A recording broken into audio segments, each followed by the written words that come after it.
श्री राम की अयोध्या वापसी। आश्विन माह में शुक्ल पक्ष की 10वीं तिथि को लंकापति रावण का वध करने के बाद श्री राम कार्तिक अमावस्या के दिन अपने राज्य कौशल वापस लौट रहे थे।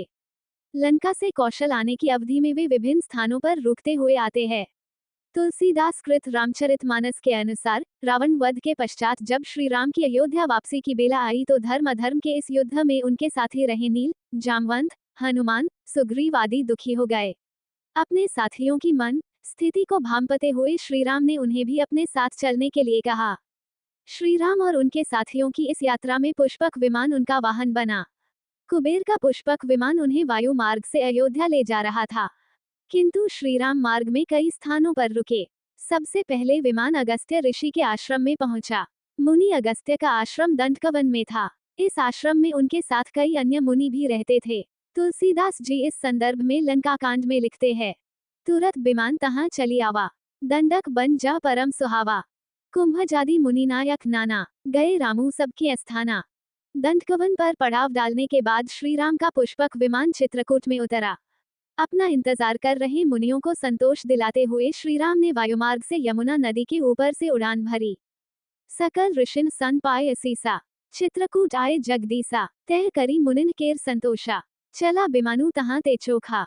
लंका कांड रामचरितमानस। अब वो प्रयागराज में गंगा यमुना के संगम के समीप पहुंच जाते हैं।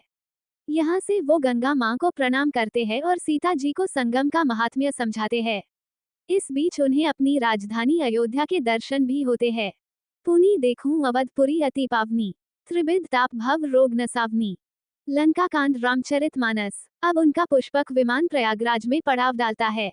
यहाँ पर त्रिवेणी में स्नान करने के उपरांत वो बंदरों और ब्राह्मणों को भोज भी कराते हैं।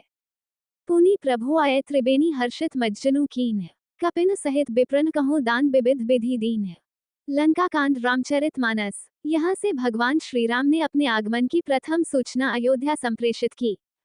जासु बिर सोचहु दिन राति, रचहु निरंतर गुण गण पाती। रघुकुल तिलक सुजन सुखदाता, आयु कुशल देव मुनि त्राता। लंका कांड रामचरितमानस। इसी दौरान श्री राम ने भरत को अपने आगमन की सूचना हेतु हनुमान को आदेश दिया कि ब्राह्मण का रूप धारण करके नंदीग्राम जाओ। रिपु रन जीती सुजस सुर गावत, सीता सहित अनुज प्रभु आवत। सुनत बचन बिसरे सब दुखा, त्रिशावंत जिमी पाए पीयूषा। लंका कांड रामचरितमानस।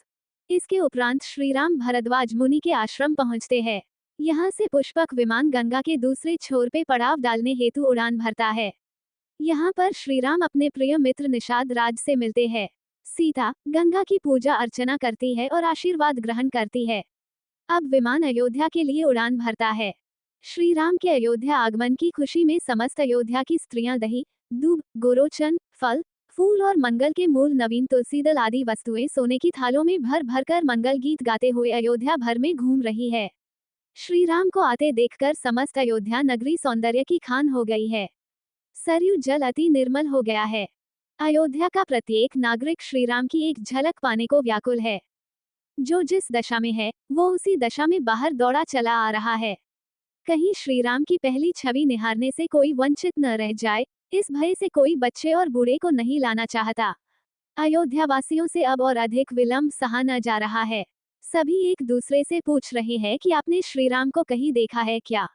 इनके साथ ही स्तुति पुराण के जानकार सूत समस्त वैतालिक भांट लोग भी श्री राम के दर्शन के लिए अयोध्या से बाहर आते हैं।